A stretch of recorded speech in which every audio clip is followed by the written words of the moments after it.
வணக்கம். முனைவர் பாமணிகண்டன், தமிழ் துறை உதவி பேராசிரியர், டாக்டர் எஸ்என்எஸ் ராஜலட்சுமி கலை மற்றும் அறிவியல் கல்லூரி, கோவை. சென்ற வகுப்பின் தொடர்ச்சியாக பெருமாள் திருமொழியில் தேவகியின் புலம்பலை காண்போம். சென்றைய பாடலில் தன்னுடைய குழந்தையை தாலாட்டு பாடும் வாய்ப்பு கிடைக்கவே இல்லை என்று தேவகி ஏங்கிய இயக்கம். அடுத்த பாடலில் கண்ணன் குழந்தையாக இருந்த பொழுது முழு நிலவை காட்டி, உன் முகம் உன் தாய் மட்டுமே, நீ யசோதை உன் தாய் என்று நினைத்து அவளை நேசித்தாய். உன் சந்திரன் போன்ற முகத்தையும் தாமரை போன்ற கண்களையும் உன் மார்பையும் வலிமையான கைகளையும் உன் கழுத்தில் சுருண்டு கிடக்கும் கருமையான கூந்தலையும் என்னால் அரவணிக்க முடியவில்லையே. நான் உன் தாய் என்பதை உணரும் முன்பே உன்னை இழந்து விட்டேன். உன் குழந்தை பருவத்தை நான் அனுபவிக்கவில்லையே. அந்த இழப்பு எனக்கு மிகப்பெரிய வேதனை அளிக்கிறது. நான் ஒரு துரதிர்ஷ்டமான பெண். ஆனால் யசோதை அதனை பெற்றாளே. அதாவது மறுபும் நின் திருநெற்றி சுட்டி அசைதர மணி வாயிடை முத்தம் தருதலும் உன் தன் தாதையைப் போலும் வடிவுறு கண்டு உள்ளம் உள்குளிர விரலை செஞ்சிறு வாயிடை சேர்த்து வெகுளியாய் நின்றுரைக்கும் அவ்வுரையும் திருவிலேன் ஒன்றும் பெற்றிலேன் எல்லாம் திருநங்கை யசோதை பெற்றாளே.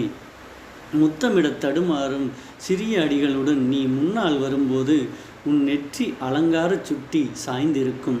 உன் அழகை மேம்படுத்துவது போல் தோன்றுது. ஆனால் என்னால் மட்டும் அதை பார்க்க முடியவில்லை. உன் முகத்தை பார்த்து, ஐயோ, இது என் குழந்தை, அவன் தந்தையை போன்றது என்று சொல்லும் இன்பத்தை நான் பெற முடியாமல் இழந்து விட்டேன்.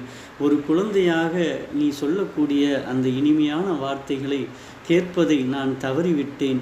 வெண்ணெயை உமிழ்நீரும் உன் வாயில் வைத்தது கண்டு நான் தவறிவிட்டேன். நான் எல்லாவற்றையும் இழந்தேன், எல்லா இன்பங்களையும் இழந்தேன். பிறந்தவன் யசோதை எல்லாவற்றையும் பெற பிறந்தவள். அவள் தெய்வீக தாயாக இருக்க வேண்டும். நான் ஒரு துரதிர்ஷ்டவசமான பெண் என்கிறார். ஒரு குழந்தையின் மழலை காலத்து இன்பத்தை ரசிக்க அனைவரும் விரும்புவர். வள்ளுவர் சொல்லுவார், யாழினிது குழலினிது என்பார்தம் மக்கள் தம் மழலை சொல் கேளாதவர். ஒரு குழந்தையினுடைய மழலை சொல்லை கேட்காதவரை இசையினியது, யாழினுடைய இசையினிது, குழலினுடைய இசையினிது என்பார்கள். இந்த பாக்கியத்தை எல்லாம் நான் பெறவில்லையே என்று தேவகி புலம்புகின்றார். மேலும் நீ விளையாடும்போது தலையில் இருந்த தூசியை கழற்றிக்கொண்டு தடுமாறும் அடிகளை வைத்து பார்க்கும் மகிழ்ச்சியை நான் பெற தவறிவிட்டேன். நீண்ட நேரம் சேற்றில் விளையாடி பிறகும் நீ என்னை கட்டிப்பிடிக்கவில்லையே. உன்னுடைய மெல்லிய விரல்கள் நீ சாப்பிடும் அரைமென்று சாப்பிட்ட உணவை என் வாயில் திணித்திருப்பாய். அம்மா, என்னை போன்ற ஒரு துரதிர்ஷ்டமான தாயை ஏன் பெற்றெடுத்தாள் என்று கேட்கிறாள். மேலும் நீ பால் குடித்து கொண்டே என்னை பார்த்து பிரகாசமாய் சிரிப்பதை நான் காணவில்லை. உனக்கு பாலூட்டிய அனுபவம் எனக்கு கிடைக்கவில்லையே. ஒருபோதும் நான் இந்த இன்பத்தை பெற முடியவில்லையே.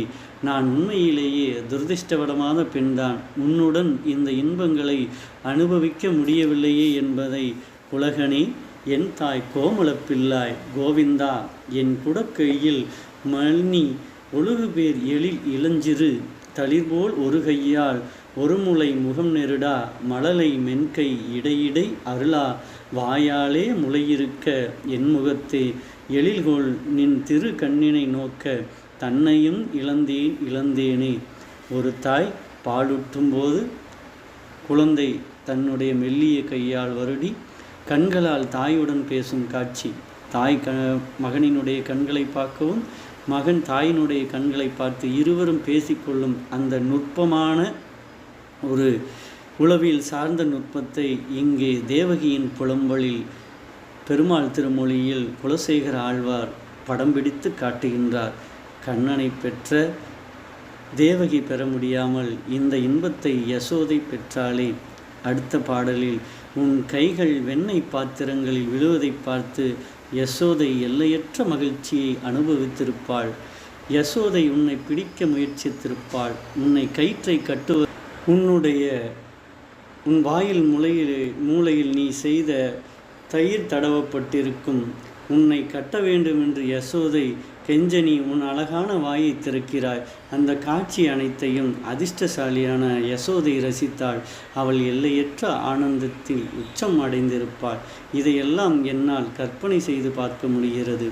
ஆனால் யசோதா என் மகன் கிருஷ்ணாவின் இளமை குறும்புகளை அனுபவிக்கும் அளவிற்கு மிகச்சிறந்த அதிர்ஷ்டசாலி என்னால் பெற முடியவில்லையே என்கிறாள் அந்த பாடல். முழுதும் வெண்ணை அளந்தொட்டு உண்ணும் முகில் இளஞ்சிறு தாமரை கையையும் எழில்கொள் தாம்பு கொண்டு அடிப்பதற்கு எல்கு நிலையும் வெண்தயிர் தோய்த்த செவ்வாயும் அழுகையும் அஞ்சி நோக்கும் அந்நோக்கும் அணிகொள் செஞ்சிறுவாய் நெளிப்பதும் தொழுகையும் செஞ்சிறுவாய் நெளிப்பதும் தொழுகையும் இவை கண்ட யசோதை தொல்லை இன்பத்து இறுதி கண்டாலே யான் பெற முடியவில்லையே. அடுத்ததாக கோவர்த்தன மலையை தூக்குவதும் கோபியர்களுடன் நடனமாடுவதும் காளிங்கன் தலைக்கவசத்தில் உன் அழகான கால்களை வைத்து நடனமாடியதும் வியக்கத்தக்க சாதனைகளையும் லீலைகளையும் யசோதாவால் காண முடிந்தது. இதையெல்லாம் நீ எனக்கு அல்ல, யசோதாவுக்கு மட்டுமே காட்டினாய். யசோதா செய்தது போல் கண்ணா என் மீது கருணை காட்டினால் இதெல்லாம் நானும் மிக விரைவில் காண முடியும். அதனை குந்தினால் குடை கவிழ்த்தது போலவும் கோலக்குறவை கோத்ததும் குடமாட்டும் கன்றினால் விளவு எறிந்ததும் காலால் காளிங்கன் தலை மிதித்தது முதலா வென்றிசேர் பிள்ளை நல் விளையாட்டாம் அனைத்திலும் அங்கு என் உள்ளம் குளிர ஒன்று கண்டிடப் பெற்றிலேன் அடியேன் காணுமாறு இனி உண்டெனில் அருளே என்கிறாள். அடுத்ததாக கண்ணனின் லீலையாக பூதனாக வந்து விஷப்பாலை கொடுத்து குழந்தைகளை கொல்ல முயர்ந்த பூதனை அவளது பாலினை உறிஞ்சி அவள் உடலிலிருந்து பிரித்தாய். அவள் கொல்லப்படுவதிலிருந்து தப்பித்தாள். ஆனால் உடனடியாக அவளுக்கு ரட்சணையும் வழங்கினாய். இந்த வரங்களை எல்லாம் இழக்க நான் துரதிர்ஷ்டவசமானேன். என்றாவது ஒரு நாள் உன்னை பார்ப்பேன் என்ற நம்பிக்கையில் மட்டுமே நான் உயிருடன் வாழ்கிறேன். யசோதை உனக்கு ஒரு நல்ல தாயாக இருப்பதில் நான் மகிழ்ச்சி அடைகிறேன் என்று தேவகி கூறுகின்றார். மேலும் கம்சனை கொன்றதும்